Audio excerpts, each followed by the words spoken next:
Wrestling fans, Boston Wrestling MWF Summer of 7 p.m., 7 nights a week has exploded online. Join the superstars and legends on Wrestling Insiders every night at 7 p.m. Spread the word.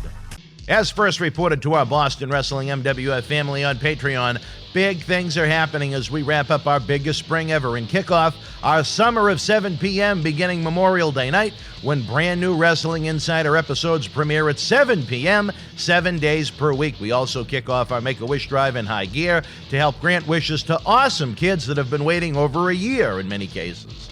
After an Extreme Saturday with New Jack and a Demolition doubleheader with Axe, put the women and children to bed. As fresh from the Shawn Michaels A&E biography, Marty Jannetty returns for a Party with Marty triple header, Friday, June 18th, Saturday, June 19th, and then joining us again for the WWE Hell in a Cell pay-per-view, Sunday, June the 20th, taping episodes of Wrestling Insiders, watch-alongs, and cyber autograph signings. It's going to be a huge weekend that demands fan involvement. Head on over to BostonWrestling.com for complete information and pre-ordering option. Let's help keep wrestling legends working and great wrestling talk show content being produced. We can't do it without you. Help us explode into summer. 7 nights a week at 7 p.m.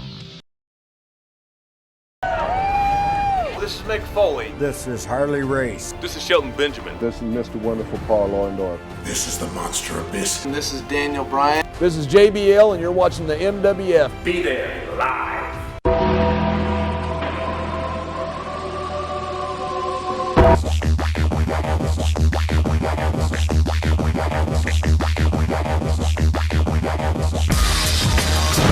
Wrestling fans around the corner, around the world, welcome to another installment of Wrestling Insiders Current Events. Myself and Dave Carter are trying to make things happen for you, baby.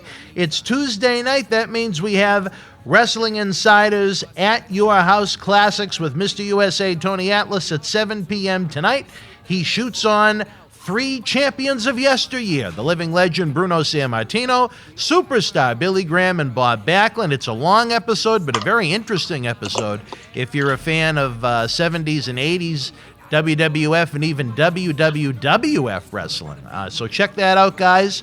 We're still trying to do the West Coast premieres for a little longer to get everybody used to the new time slot, which is 7 p.m., 7 nights a week for those Wrestling Insider talk shows. In addition to great shows and reviews like this that Dave and I are trying to do as much as possible. It's just time-wise with lives. It always isn't easy. Again, we want to push the fact that the Patreon right now has the debut episode of our series we're calling New Jack, The Final Interviews. Episode 1 can be found at patreon.com/Boston Wrestling. It is a great way for you to support and keep wrestling legends working, along with early ad-free access to the Wrestling Insider talk shows, the Studio Shoot Interview DVD library. There's been a lot of Patreon-exclusive content going up in addition to New Jack, so it's certainly worth a couple of bucks a month to try and help keep the wrestling legends working, as we got one working with us next week, Dave, as you know. I know, Marty, baby. Friday, June the 18th through Sunday, June the 20th, Hell in a Cell Sunday.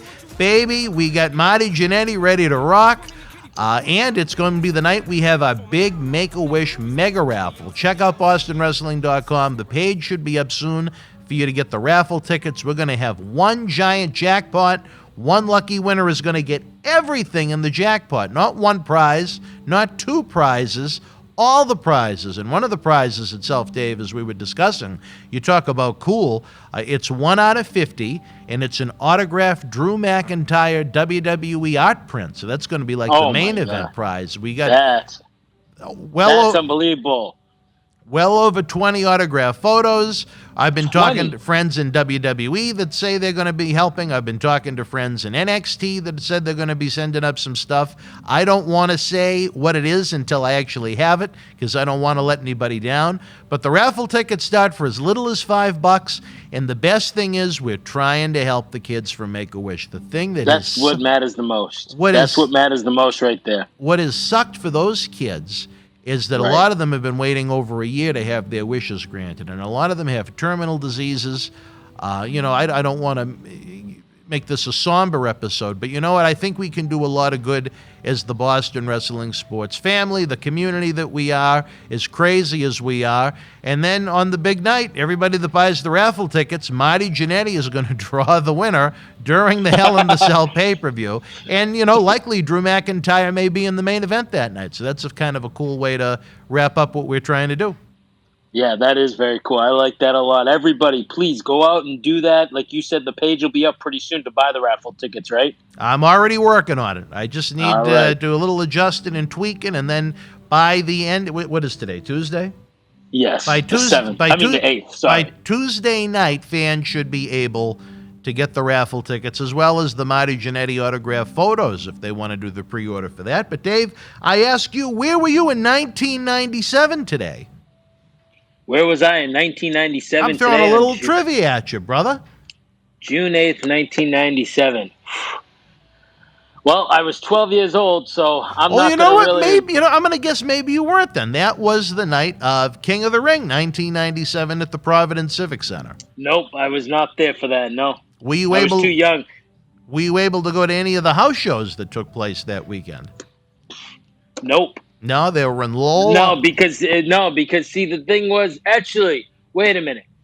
I might have went to the Lowell one. Is that the Lowell one? Was a 6-man tag team main event. It was Austin, Shawn Michaels, and Sid against the Hart Foundation as the main event. I'm trying to think because I know I went to one. It was was it in the Memorial or Songa? It was no, the Songa Center wasn't open yet. Okay, so that's what I was trying to go by because, like I said, I was young. I was only 12 years old, so. I wasn't actually. Yeah, I was just 12. Oh man, Did you hit the Memorial Auditorium, or you don't remember? Yeah, I think so because that's what was the year. When was Raw Thursday? That was in '97 too. That right? was February of '97, right? So, Thursday, so Raw Thursday. I must have went to that. I'm gonna say I was there. I don't really remember, man. It was so long ago. I was young, but I'm guessing I probably went with my dad. Well, for some reason, I thought. Even with our age difference, I thought you might have hit the King of the Ring, but apparently you didn't. But it was a big night in Providence. No, my father wasn't going to drive me all the way to there. Well, I remember those disappointments when I was younger, and I had to rely on my father to take me. Right, that was it. Once I turned 16 and me and my buddy could drive, we went to a lot of things. Outside of Boston Garden, he wasn't taking me to any live wrestling event, that's for sure. Exactly. Yep. But anyway, as we think back to those interesting times in the world of WWE, WWF, WCW. As a matter of fact, tomorrow would be the anniversary of the first ever Nitro at the Fleet Center. I don't know if you attended that one. Yes, I did. I did get you that. Made it to that one? Right, because like you just said, same thing goes for me. Anything in Boston, Lowell, anything close, like, 30, 40-minute ride, okay. Anything more, he wasn't taking. Forget about it. Sure. Yeah, forget about it. That was a wild night in Boston. Tony Rumble's CWA was heavily involved in that, so it was the weekend with a lot of memories for me, but nonetheless. I was going to say, yeah, for you. Oh, baby, let me tell you, one of the memories won't be so positive about was the June 7th, 2021 edition of Monday Night Raw on the USA Network. I am not going to say exactly what I thought about it as of yet, but I took some detailed notes on this one, baby, and with that, I pass the baton to Mr. Willis himself. Dave, let's run down Raw. I just might want to run. I don't know. I was just going to say, you might just want to run away. So we're kicking off June 7th, 2021, WWE Raw. We kicked it off with Randy Orton, Matt Riddle heading down to the ring. Then we see, as they're coming down, we see New Day in the ring, Viking Raiders in the ring, T-Bar and Mace, Lince Dorado by himself are already all in the ring, like I said, for the Tag Team Battle Royal to see who's going to get the number one contender shot to face Almas and AJ for the Tag Team titles at a later date. They didn't even state when it was going to be. Then after they come down, we get Almas and AJ coming down to the ring, but they stay at the top of the ramp. AJ cuts a little promo, thanks all the teams for showing up. They feel obligated to defend the titles when they go live. All the the places they're going to go live on their tour, the 25-man tour or whatever. He starts naming accolades of all the teams, like the Viking Raiders did this, the New Day have been 11-time tag team champions, all that good stuff. It was kind of a long promo to finally get a match going. Yes. Then out of nowhere, for some reason, Miz and Morrison show up. Morrison ends up entering the Battle Royal too, which, blows my mind because you're basically saying there's no way he's going to win, because how is he going to win with Miz being out of commission anyways? You know what I'm saying? Yeah. Same thing with Lindsay Dorado and there with Grand Metalik hurt. Yeah. Those two teams you knew weren't going to win because there's no way. There's no way. Process of elimination. Exactly. Miz cuts a little promo, says the division has become dry, and that's why Morrison is going to become. Truer words have never been spoken. I knew you would probably like that. Morrison ends up saying going to enter the Battle Royal. So then we get the match. T-Bar, like I said, T-Bar, Mace, New Day, Orton, Riddle, Dorado, Viking Raiders, and Morrison. Then we go to commercial. We come back before the match even starts. They show Bobby Lashley, MVP, in the locker room. With the bunch of girls they've been doing, just sitting there hanging out, having a good time, doing nothing. And then the match starts. Do you want to go over this promo before we go into the match? Sure. Okay, so go ahead. I thought it was very long.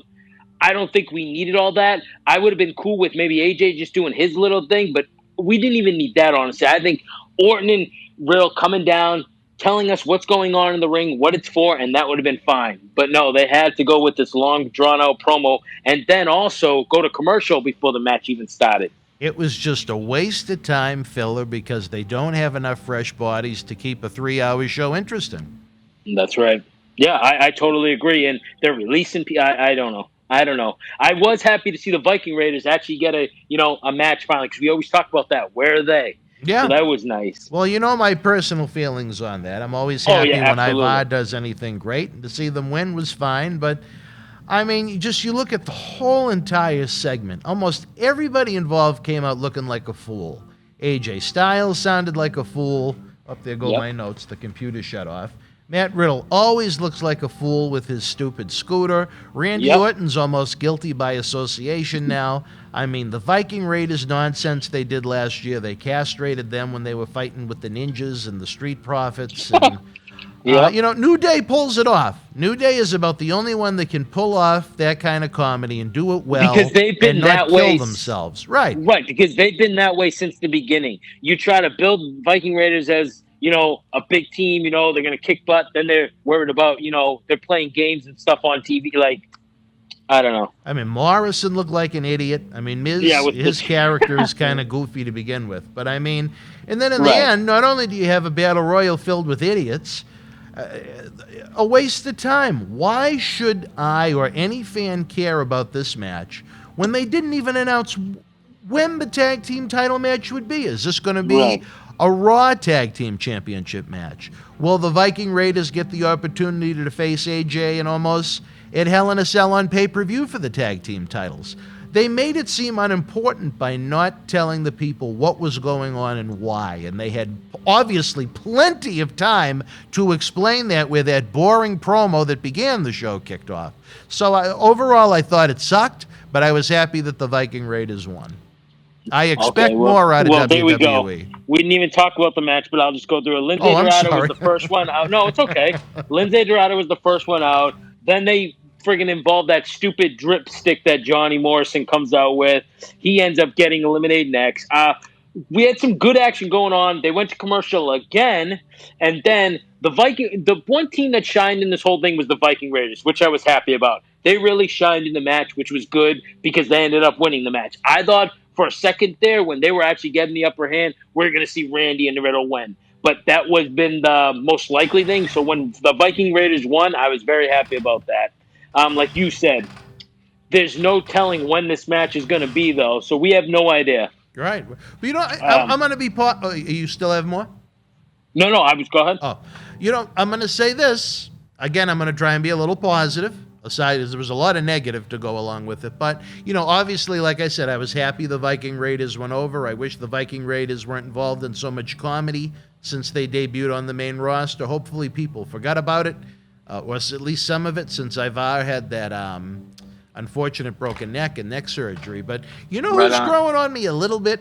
I think ending Retribution was a good thing for both.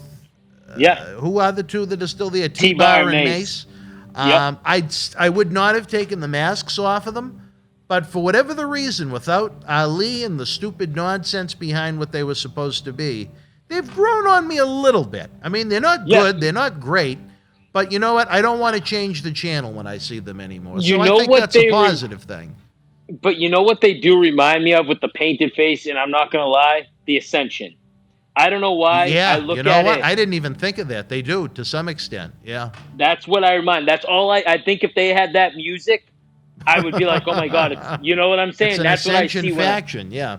Yeah, Let me ask you this. What happened to the guy that wore the Jason Voorhees mask? What was his name? Oh, It was T-Bar Mace. Steve, What was it? Not, what? T-Bar Mace, Slapjack. Sorry, Slapjack. How could I forget Slapjack with Booker, I don't know. with Booker T? I have no idea. He's off TV. He hasn't been. I Wow. don't think he's been released. I haven't seen his name. I hope he's saving his paychecks. Yeah, right. Exactly. And I'm not trying to be cruel, but I mean, with some of the releases that have already happened, I don't think anyone would be totally taken aback to see Slapjack on the next list. Right on. But I just, I explained to you why I didn't like it. But I tried to find the positive in everything. I liked who Right won. on. And at least, you're getting a little more out of T-Bar and Mace than you were when they were involved in that hideous retribution gimmick. Oh, it's so true. From there, we get Sonya Deville and Adam Pearce backstage. Charlotte comes over, makes excuses about why she lied, wants it gone off the record book because she was pressured into that match against Nikki Cross. Rhea ends up showing up and says she deserves the rematch against Nikki Cross because she's the women's champion. Sonya says, how about this? You and Charlotte versus Nikki Cross and a partner of her choosing tonight. They both agree. That was the promo.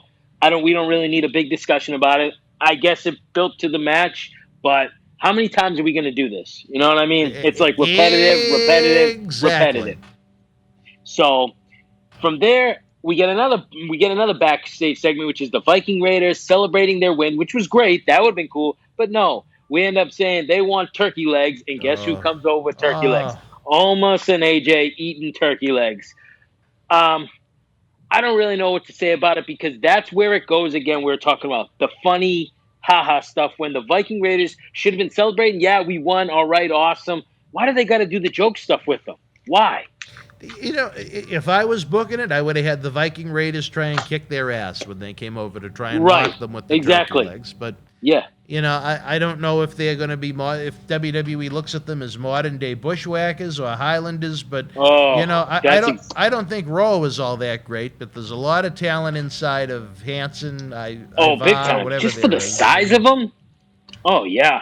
100%. I totally agree. It's just, those are the things that make me angry and make me want to change the channel. Nothing, I don't think they'll ever top the Ninja thing, because I was ready to give up. That was the night that I almost ended WWE in my world. That thing they did with the Ninjas and the Street Profits. Oh, yeah. From there, we're back in the ring. Elias is in the ring. He says the reason why Jackson Ryan didn't work out as a team is because Jax... basically, he couldn't trust Jackson Reichner, and that's why he didn't want him as a partner anymore. Then, from behind, Jackson Reichner comes out with the new look, cut hair. You know what he kind of looked like on a sidebar? He looked like Stifler from American Pie. It's Sean William Scott. He kind of looked like you're him. Right, actually. Yeah. It was kind of crazy. He kind of did. But I actually like the look. I want to talk about that for a second. I actually like Jackson Reichner's look like this. I don't know if he can cut a promo yet, because we haven't really seen that other than the stupid shit he's doing with Elias. But we haven't seen anything, just him. I don't know. If he can cut a promo and do something good, if they could build him up. I mean, he looks great, doesn't he? Or is that just me? He doesn't look bad. Right. Could you see? At this point, you got to try and give everyone humanly possible a chance, Right on. But like I said, the Jackson Reichner end up coming out, attacking Elias. The refs come out, separate them. They go to commercial. Do you want to talk anything about that before the match? Nope. Okay. So then when we come back from commercial, we get Jackson Reichner versus Elias. I love the physical presentation of Reichner. I just love how he's physical in the ring. Both these guys, it was a hard-hitting match. But like I always have said, and you have said too, I know you don't agree with me at all about Elias, but I think this gimmick is not good for him. I think because he can cut a promo, I think if he wasn't given the drifter with the guitar and done something else, I think he would be really good. But with this, it's just like you said. The one thing he has is WWE stands for, and then it's the bell rings, as you would say. Elias ends up running up the ramp and basically doesn't want anything to do with him anymore. Jackson Reichner ends up winning by count out. That's how the match goes. So they're obviously going to keep this storyline going, which I don't know. Do you care about it? No, please. Okay. I thought the haircut was an improvement, but overall the angle sucks. No one is interested. Nobody cares. Why is the fan supposed to care that these two turned on each other when they were together for what, 3 or 4 weeks? And there was never any backstory to begin with to explain why they were even together. Where is the logic and the thought behind the creative for these two? There is no reason for the fan to care about Jackson, Riker, and Elias together, and there is no reason for the fan to care that they split up. It's just more of a wasted television time with two characters that are not over. The way I look at it is it's lazy booking, because you know what? They break up, and guess what's going to be happening in a few more weeks or maybe a month? Riddle and friggin' Randy Orton are going to end up breaking up. It's going to be the same storyline, except with different guys. It's like they really don't have nothing else. At least with that, I think it'll lead to a match that people may have a little bit of interest in. But you know what I'm saying? It's the I same don't disagree storyline. with you. It's the exact same angle, It's like they don't have any other storylines for these guys. Like, I don't know. I don't know what's going on. I expect better from WWE because I know they're capable of better. Oh, my God, yeah. Absolutely. After that, Drew McIntyre heads down to the ring. We go to commercial. We come back. Bobby Lashley's music's playing. He doesn't come out. Drew says, we are not waiting for him. Let's sign the contract. And then he ends up telling a story, which I didn't write nothing about because I really didn't understand it. It was about a king and a snake. So, whatever. MVP and Bobby show up on the screen, says, hit the music. Bobby and MVP. Rick Rude? Yeah, I know, right? Bobby and MVP and the girls all come down to the ring. What do you think, side note, before we get into the thing, what do you think about with all the girls coming down? Do you think he needs that? No, actually, I think it takes away from him. I think like it takes the away from Godfather. the focus. That's what it reminds me of. It's like, the Godfather pretty much. I think it takes away from the focus of him, which isn't a good thing. Right on. As they're in the ring, MVP talks first. He says, Drew, you manipulated your way into this title shot. Bobby says, once you lose to me at Hell in the Cell, you'll never face me again for the WWE title.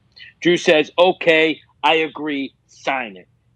Drew says he wants the match to be inside a Hell in a Cell. That was the agreement, that if he signs about not having another face in Bobby Lashley ever again, that the only stipulation he wants is he wants it in a Hell in a Cell, which is cool because you knew we were going to get a match in it, obviously. So there we go. I don't mind that at all. I don't know how they're going to play it out, but I'm actually kind of interested in that match now because of the Hell in the Cell.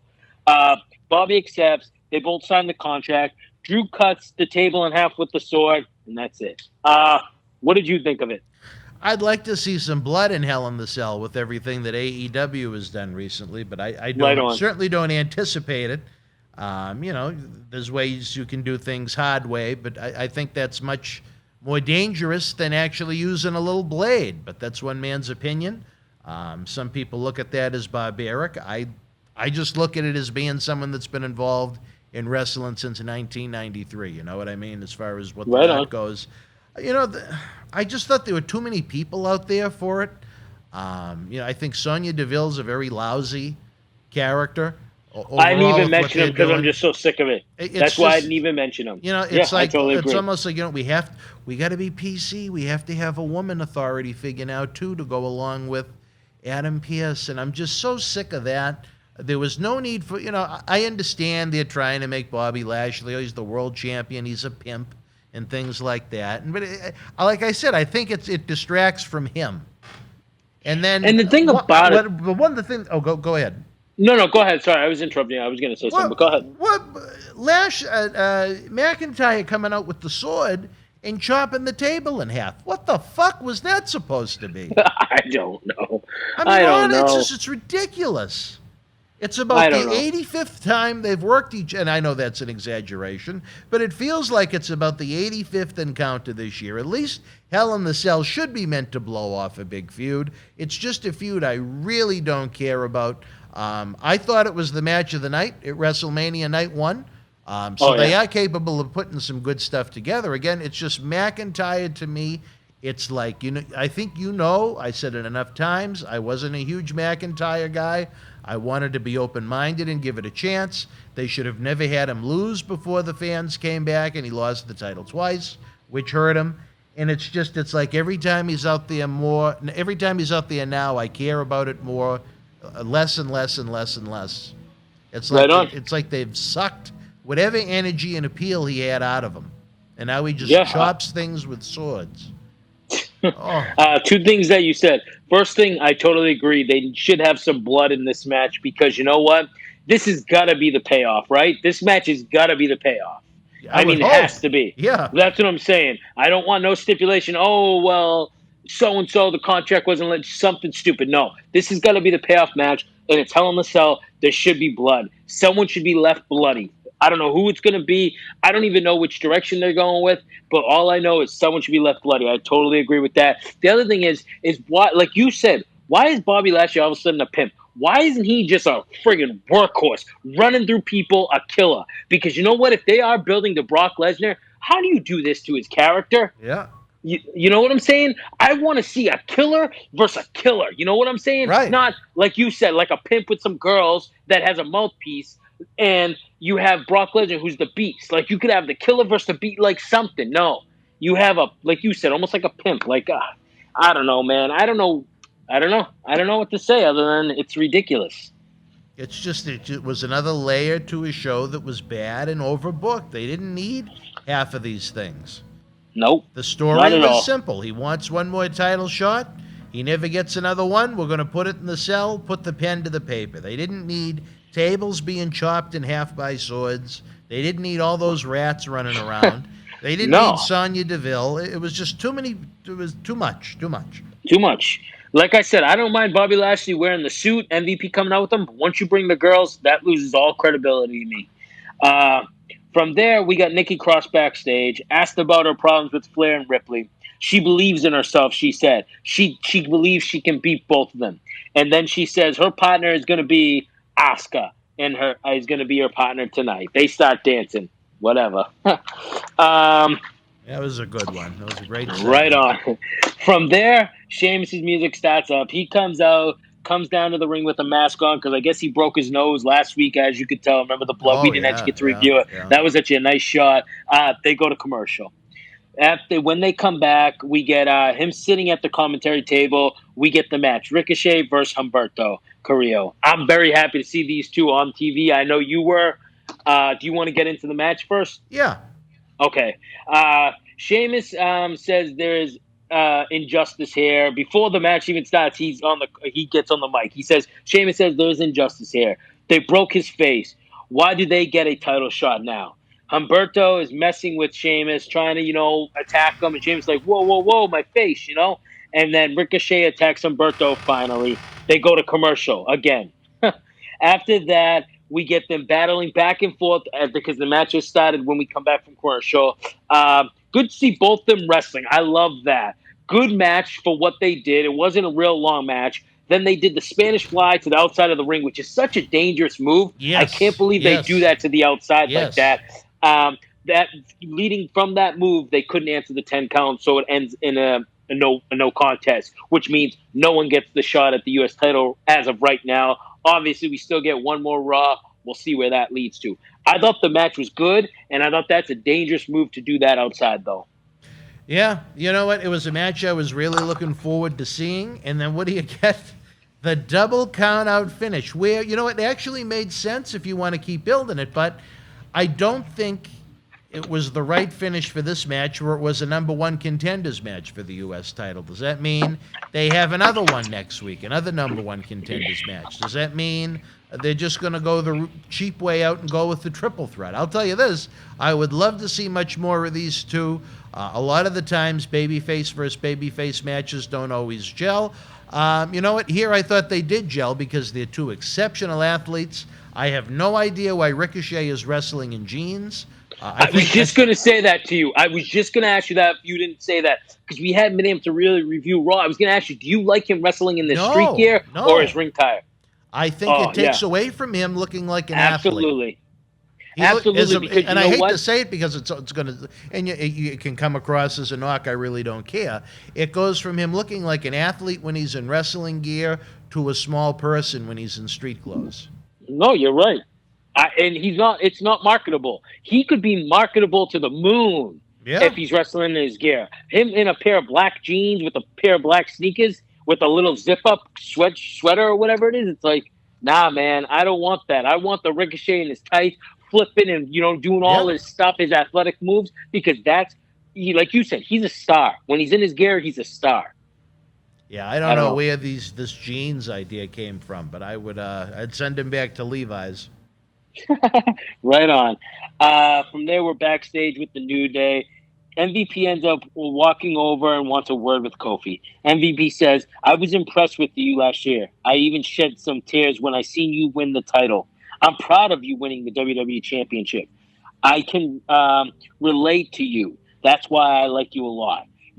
But you're not You're not like Bobby Lashley. You shook Drew's hand after the match, and that means you want to be a loser. You shouldn't have done that. There is no fans in this wrestling business. There's no fans. You want to be the best. You got to be like Bobby. It's all about you. Kofi says, watch your mouth. I don't need your advice. I do this because of my family, my friends, and the love of all the WWE Universe. I really like this promo. I did like this a lot because I know it's the truth from MVP, because if you go back before MVP was in the company, he actually was shown on his Instagram crying when he won the title. So I actually kind of got goosebumps a little bit, and I'm not going to lie, I did. I thought this was a really good promo because you know what? At a point, he is telling the truth. You shouldn't be all shaking hands. You even said it I think 2 weeks ago. I fucking hate that. So I like this promo a lot. What did you think of it? It had a level of believability to it. I think anyone that saw the social media video with MVP and Chad Gaspard know that he was, speaking from the heart on that. Yep. I don't know where they're going to go with that angle. I mean, could Bobby and Kofi be a Money in the Bank type title match in July to try and get to SummerSlam? I don't know. I wouldn't mind seeing it. I mean, Kofi can have a great match with anybody. Bobby, as big and monstrous as he is, can have variety to what he does. Both are MWF alumni, so I love them for that. But kind of interesting to see where they go with it. Right on. From there, we're backstage again. They did a lot of stuff backstage. Stuff backstage. Mansoor's back there. Ali comes walking over because I guess I don't even know what you would call what he's doing right now. Recruiting, maybe? I don't know. But Ali comes over, asked him if he's ready. And Mansoor obviously says yes. Ali says, you're not ready. Ali starts giving Mansoor all different scenarios, and Mansoor's just looking at him like, what the hell? But what is wrong with Ali? Why did they go from, what he was doing to this, to that? It's like start, stop. They have absolutely no idea what to do with the man. They have a general idea that they think he's a smaller guy, he's well-spoken, he can be some kind of a retro wrestler and manager at the same time. I've heard that he's had some great matches on Main Event lately with Ricochet. They actually had Jeff Hardy, the 2 out of 3 falls. I missed it. Did you see it? Yeah, I watched it because it's 2 out of 3 falls match. Hell yeah, it's really good. Like that's if you want to see Ricochet, that's where you got to watch him, which is stupid, but yeah, that's where you got to watch him. Well, I don't know who Ali is trying to recruit. I imagine that he is going to be paired with someone. Who, where, when, and why remains to be seen. Again, I hope there is just long-term thought put into it as opposed to, well, let's just do it this week and we'll see where it goes. Like we said, where they go, there are the weeks where it's like they go to Waffle House before the event and write the show out on a napkin. Well, and you know what bothered me the most is just in general, I know sidebar, but You have Jinder Mahal show up with 2 guys. You haven't seen him on Raw now in 2 weeks. Right. What the hell? Why do they do this? I'm only bringing it up because, like you said, we're talking about Ali, how there's nothing, like, what's he doing? What? I don't understand. I don't know. It blows my mind, man. It is terrible. For a show that we've loved for so long and for a product that we've loved for so long, to see it become this bad on a weekly basis just sucks. It blows my mind. We used to, and it blows my mind. We used to be excited to tune in to see these shows. And now, right on. I as much as I hate to say it, I sit through it because we do shows like this, and I look at it, from a business point of view, as opposed to I want to sit down and enjoy wrestling. Because there's very little on these shows for me to enjoy. It's just mainly bullshit. I know, and the worst thing about it is they have so many writers, and none of them think of anything. It just blows my mind. Sometimes I wish they would go back to just 2 or 3 guys instead of 30 or whatever they have. That's all they really need. If I was trying to structure it with a 3-hour show, perhaps, I would have Vince and 1 or 2 lieutenants, and then I'd have a couple of Virgils filling in. Let's put a little interview segment here, or, we'll do a little vignette here. Sometimes, that actually does help, but it shouldn't be a group of anything larger than 4 or 5 people.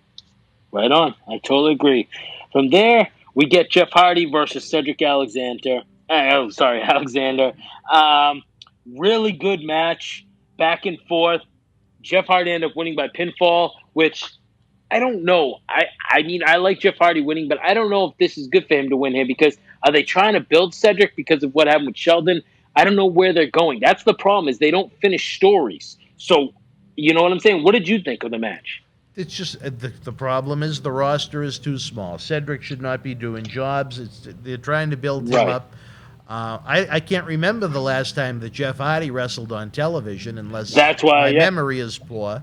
I know he's on Main Event. Yeah, I don't know. I don't know why. I mean, he's one of the biggest, most marketable stars in the company, and they have him on a show that no one watches. But anyway, with Cedric, again, why does he constantly scream? What is he angry about? And I'm going to ask the question again. Why should I care about what he's angry about when I don't know? Yeah, I totally agree. And I'll say this. I think Cedric is a great world-class talent. I love watching Cedric wrestle. It's just everything around him sucks. It's so true. I don't know. I have no idea what they're doing there. Well, you know what? One thing I do know, did you have any more thoughts on that match? No, nothing. I just, like I was going to say, is Jeff Hardy we haven't seen, but you already said it, so yeah. That was it. Well, I'm getting a cue from the back. Right now we're going to take a brief timeout, fans. Check out some of the great happenings, the merchandise, the Patreon, WWE coming live, L-I-V-E live, with fans in attendance. We'll be back after this brief timeout.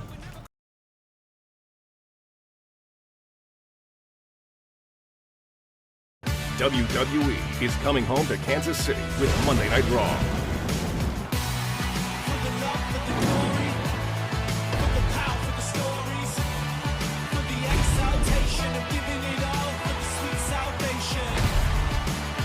WWE is back with Monday Night Raw in Kansas City, Monday, July 26th. Tickets on sale now. Wrestling fans around the corner, around the world, I'm Dan Mirade. And I'm Mr. USA WWE Hall of Famer Tony Atlas. The road to WrestleMania has begun. Wrestling fans are looking to add to their man caves. You got to see what we have in the eBay store. Check it out. Support Wrestling Insider's in-studio shoot interviews on eBay with this brand new personally autographed WWE Royal Rumble 2021 11x14 poster signed by WWE Universal Champion Roman Reigns, his advocate Paul Heyman, and Kevin Owens. Reigns and Owens battled for the Universal title in a last standing match January 31st in the Thunderdome in Tampa. This limited edition collector's poster is number 31 of only 50 produced. Comes with WWE authentication hologram on the poster itself. Also comes with an on-air shout-out from WWE Hall of Famer Mr. USA Tony Atlas and a bonus autographed 8x10 photo. Get this rare, awesome collectible for your man cave and help keep wrestling legends working now. Boston wrestling sports in the MWF explodes into a new year of unknown with professional wrestling content galore, and we need you to join our family. Every Tuesday night at 10 p.m. after we review the previous night's Monday Night Raw, it's Wrestling Insiders at your house with the unpredictable WWE Hall of Famer, Mr. USA, Tony Atlas. Wednesday nights after WWE, NXT, and AEW at 10 p.m., you never know who's going to show up on Wrestling Insiders Special Edition. Every Thursday night at 10 p.m. after our NXT and Dynamite review, it's Marty Jannetty's No Holds Barred Sex, Drugs, and Rock and Roll journey through the 80s and 90s on Wrestling Insiders Party with Marty. Friday nights after the lights go down at the Thunderdome on SmackDown, it's John Cena Sr.'s Wrestling Insiders Fabulous Fridays. Plus, look for classic clips, bonus live episodes, pay-per-view watch-alongs, and more. If you want early, ad-free access to all of our Wrestling Insider talk shows, our acclaimed studio shoot interview DVD library, and to help keep wrestling legends working during the worst of times, for less than a cup of coffee at Starbucks, join our growing family at patreon.com/Boston Wrestling. Expect the unexpected in 2021. Wrestling fans, especially here in the Boston area, we want to thank our great friends at Red Rose for their support for all of our charitable endeavors and programming efforts. Red Rose is 2 years young and extremely thankful for all the support they've had from our neighbors here in Melrose and beyond for an amazing first 2 years. Red Rose thanks Melrose and all of the first responders who have fought the good fight and have never given up hope during these unprecedented times. We did it together. Follow Red Rose on Facebook for their anniversary special, facebook.com/Red Rose Melrose. You'll be glad you did. Open until 2 a.m. Red Rose will give you fresh, piping hot, mouth-watering food that'll put an ear-to-ear smile on even the toughest critic's face. Check out their full menu online at redrosema.com or give them a call, 781-620-1889.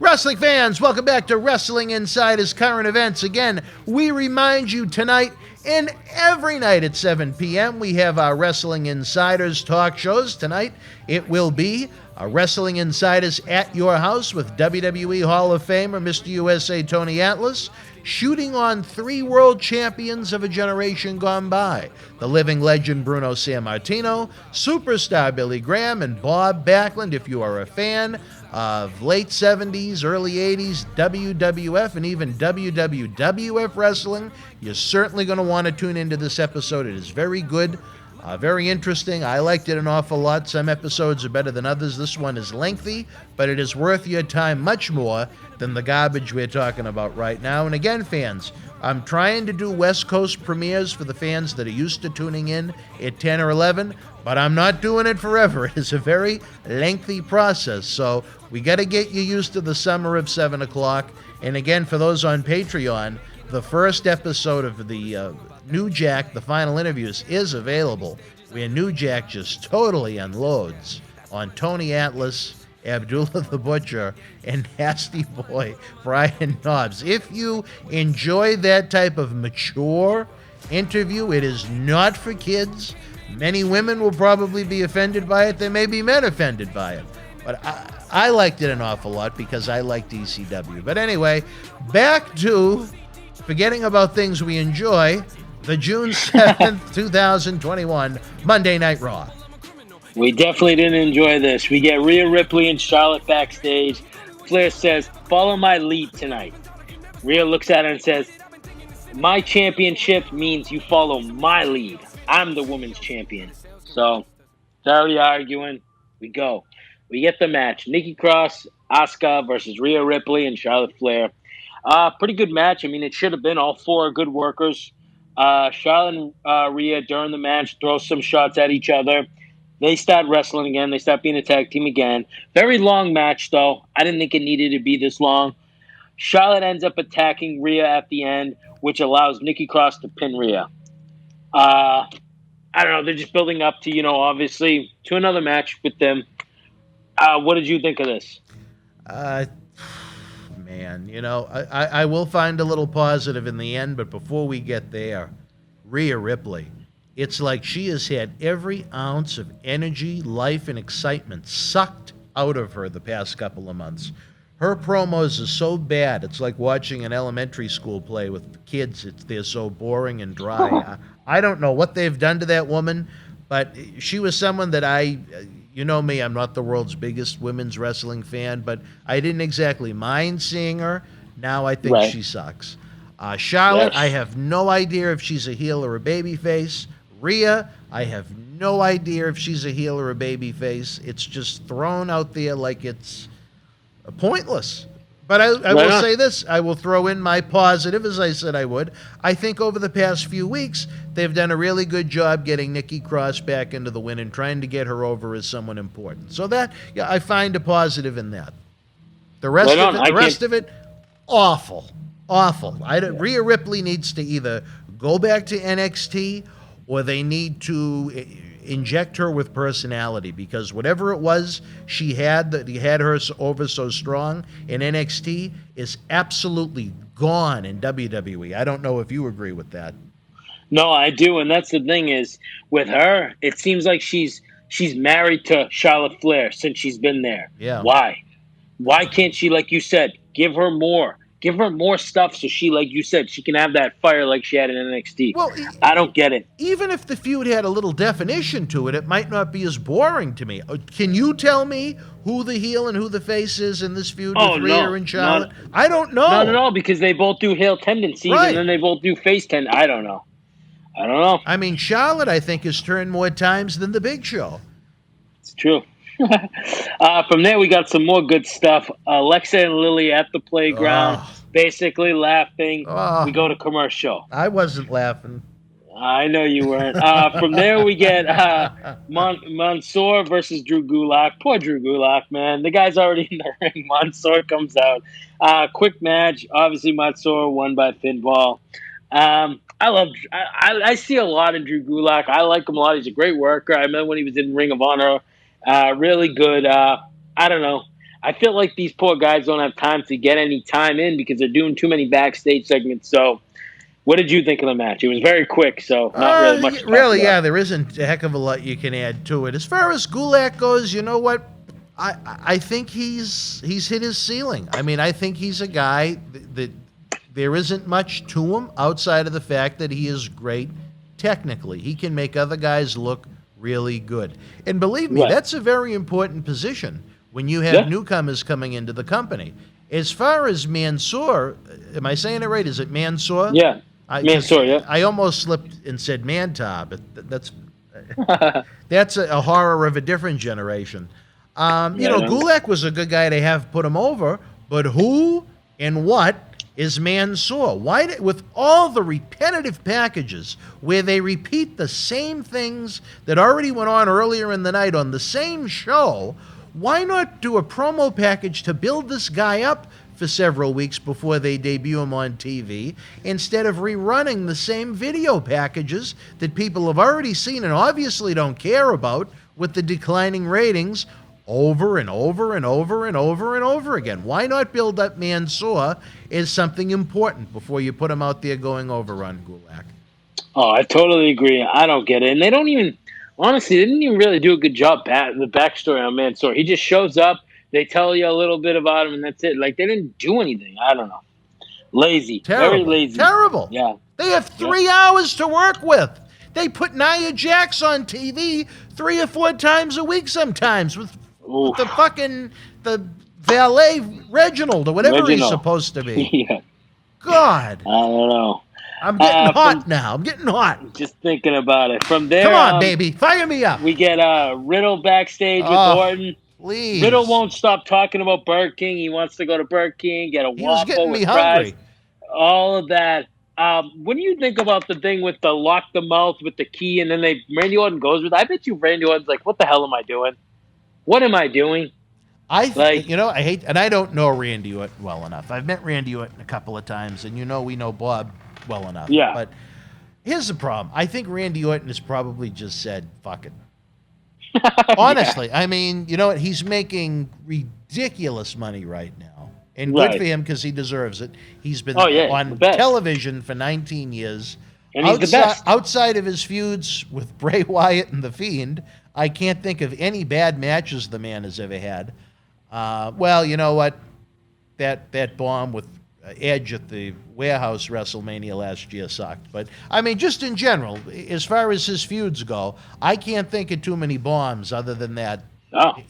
Both of his Bray Wyatt feuds and his Edge matches were always excellent, but it's just given the confines of what they had at WrestleMania 36, it was just about 20 minutes too long, and it wasn't very good. But anyway, I just think he said, you know what, this is what they want me to do. All right.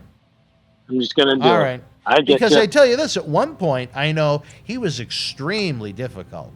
Instead, when he would be brought creative he didn't like, he wouldn't say, no, I don't want to do it. He'd say, go talk to Hunter. And that was done often if it was something he didn't like. Really? There's a little inside, I guess, note for fans that don't hang out in WWE locker rooms. But there we anyway. go. From there, we get Riddle versus Kofi. As Riddle's coming down, he's looking back, trying to see if Orton's going to come down. Obviously, he didn't come down. We get Orton comes out during the match. This was a really good match, though. Riddle, like we talked about, Kofi does great work, great stuff. Oh, outstanding. You know? One of the best, one of the great, and I know Tony Atlas and I argued about this, which I think made Tony look like an imbecile, but I mean, I think Kofi is one of the greatest athletes in the history of WWE. Oh, yeah, he's fantastic. I mean, that's not saying he was ever a draw. That's not saying he was a good really world's champion. That's not saying he ever meant anything to ratings or live attendance. But I'll tell you this, outside of being a great athlete, the week of, what was the year it was Dallas? Was it WrestleMania 32? 32, yeah. The New Day t-shirt was the best-selling t-shirt that entire week. So, you know, that shows there's a lot of love for Kofi, despite a lot of the goofiness. During the match, Riddle decides to get fancy in the match, which ends up costing him. Kofi wins by pinfall. Like we said, it was a good match. Not that long, but it was good. They got their stuff in. It was a good match, you know, whatever. Like we just talked, you pretty much already went over the match, so I don't know if you want to just get into the next segment. My thought is, you know what? Are you ever really going to see anything bad between Kofi and Randy? No. But again, I got to knock it. It was needless to see them twice on the same show. Why not save it for next week? Right on. I get it. Build it up. Next week, Randy, after what happened earlier tonight, Randy Orton and Kofi Kingston, they battled for the World Championship in the past. Next week on Raw, one-on-one, Kofi Kingston, Randy Orton. Did what I just say not sound more interesting than what they did?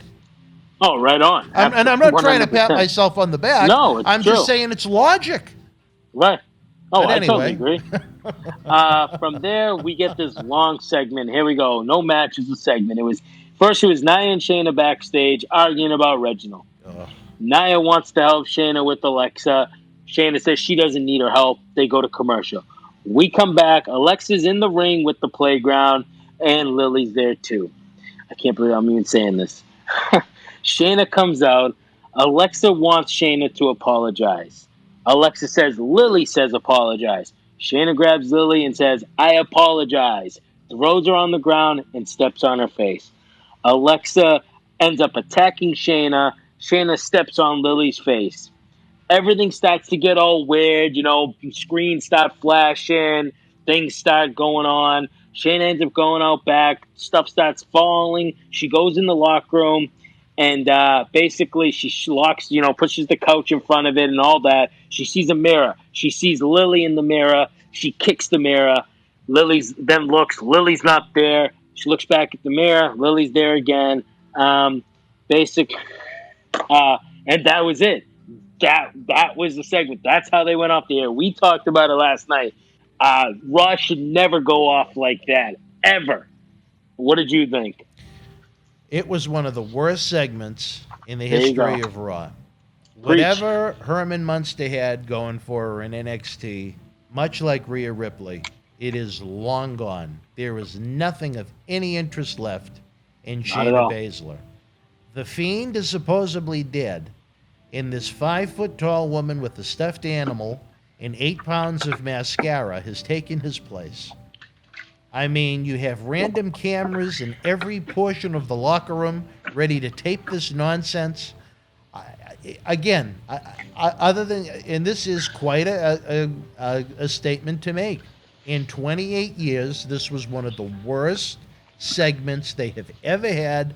I don't think Stephen King lost too much sleep last night that they were doing a takeoff of the horror movie Carrie, which is, I think, maybe what they're trying to do. The fact that they are battling over a fucking stuffed animal. You know what the problem? You know what really gets me is, you know what? Even if WWE wants to put this on TV, how does the USA Network allow it?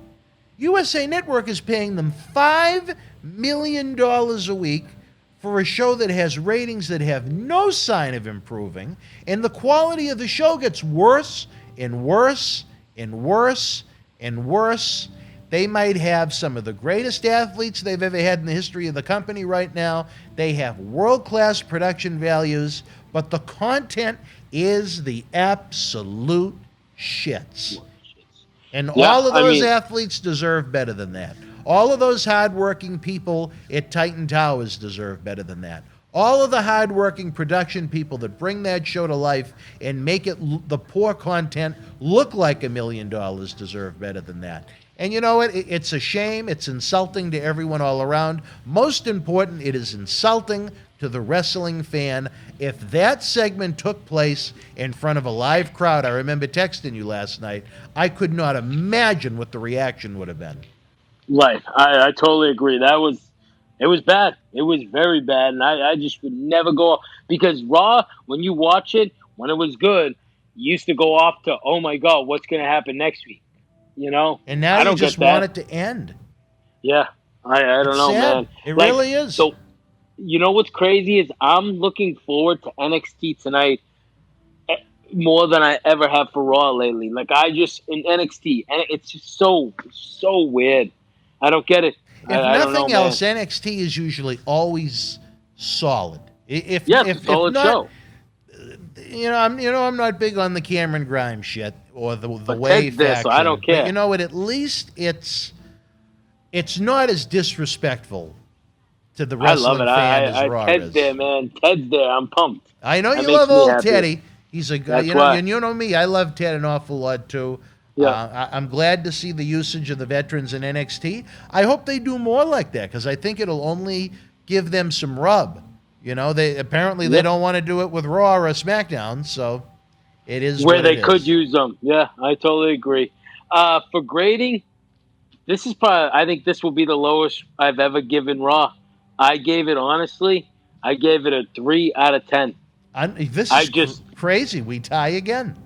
I gave it a 3 out of 10. The only thing, like we talked about, there was really nothing on this show that really made me go, oh, wow. Other than the Kofi MVP little promo thing, and maybe the Riddle Kofi match because it was good, other than there was nothing on here that I really cared about. It was all backstage segments that didn't lead to anything. I don't know. And just video package after video package after video package of things that already happened. We do see one that we didn't mention. We will get Evolution next week on Raw. Oh, and that makes it even worse. She's not any good. I know. Come on. Who wants to see her? Jesus Christ. I mean. I know. I don't know, man. So you gave it a 3, too. I gave it a 3 out of 10 just because I thought there was a lot of good effort from the talent. Right, exactly. And that's the thing. Other than that, yeah. That's it. I don't have nothing else All to right, say. wrestling fans. Well, NXT tonight, 8 review p.m. tomorrow. USA Network. Let's go. Let's go, baby.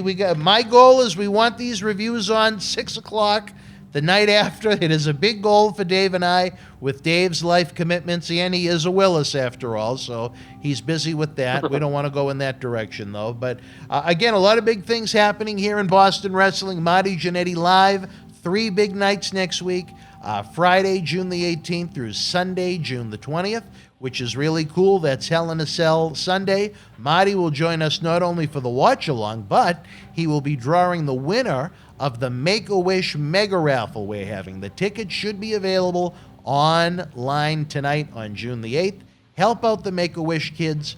One lucky fan is going to win an entire jackpot of prizes, not one or two items. Everything in the raffle is going to go to one person. We love to do it at our MWF live events, as you know, Dave. Hopefully we'll be doing it Saturday night, November the 13th, at our Back to the 80s WrestleFest. We have some big news coming on that in the month of June, but for the big Hell in a Cell watch-along, I know you're going to be here with us. Marty is going to be here with us, and we're going to draw the big winner for Make-A-Wish. Let's help these Make-A-Wish kids have the best experience possible. You know what? One of the reasons I am such a big supporter of Make-A-Wish is because I am so eternally grateful that neither of the kids in my life ever took ill like that. And for what those poor kids have had to go through, I think everybody should do what they can. Even if they buy one $5 raffle ticket, you help and Make-A-Wish, and you have a shot at winning, again, a giant jackpot of prizes with some really cool merchandise, and we're only going to be adding to it. Again, if you want to really help the cause, folks, the eBay store, it is open 24/7. The links can be found in the comment section below. The Super Chat button is always open for business. Don't forget to tip the bartender and that Patreon, baby. If you want early, and I'm talking about early access to our series, New Jack, the final interviews, it's going to be a while before they're on YouTube, and they are must-see TV with the gentleman that left us too soon. I hate to say it, Dave.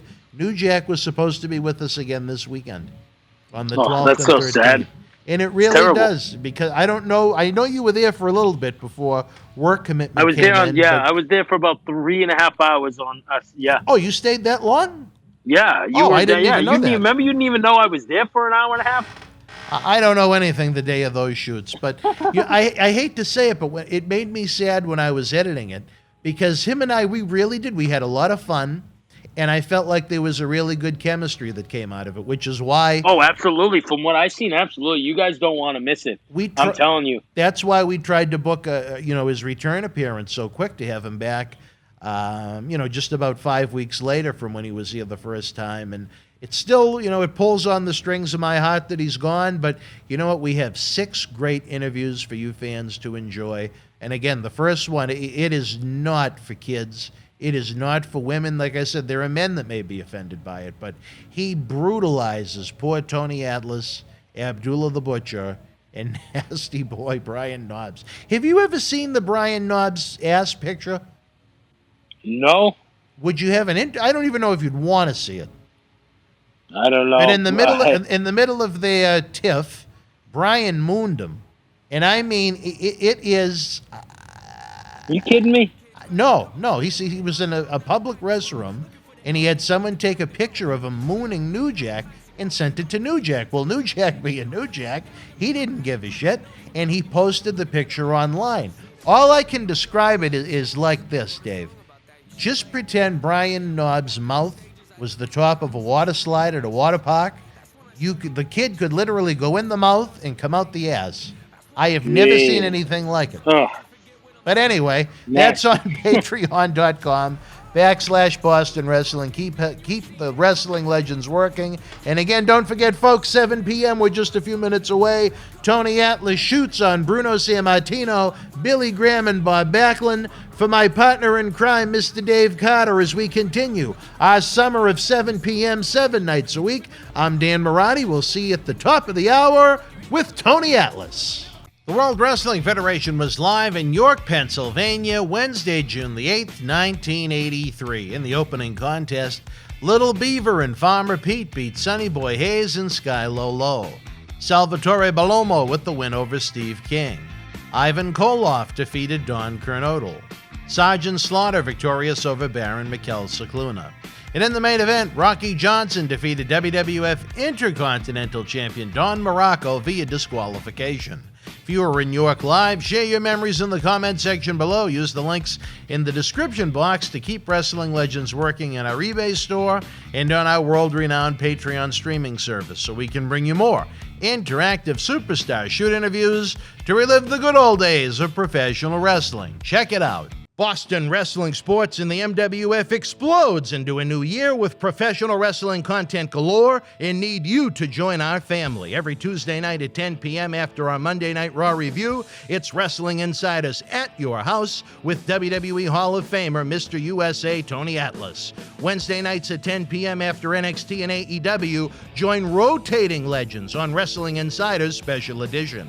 Every Thursday night at 10 p.m. after our NXT and Dynamite review, it's Marty Jannetty's no-holds-barred sex, drugs, and rock and roll journey on Wrestling Insiders Party with Marty. Friday night after SmackDown, don't miss John Cena Sr.'s Wrestling Insiders Fabulous Fridays. Plus, look for classic clips, history videos, bonus live episodes, pay-per-view watch-alongs, and more. For less than a cup of coffee at Starbucks, get early ad-free access to our Wrestling Insider talk shows, our acclaimed studio shoot interview DVD library, and help keep wrestling legends working during the worst of times. Join our growing family at patreon.com/Boston Wrestling. Expect the unexpected in 2021.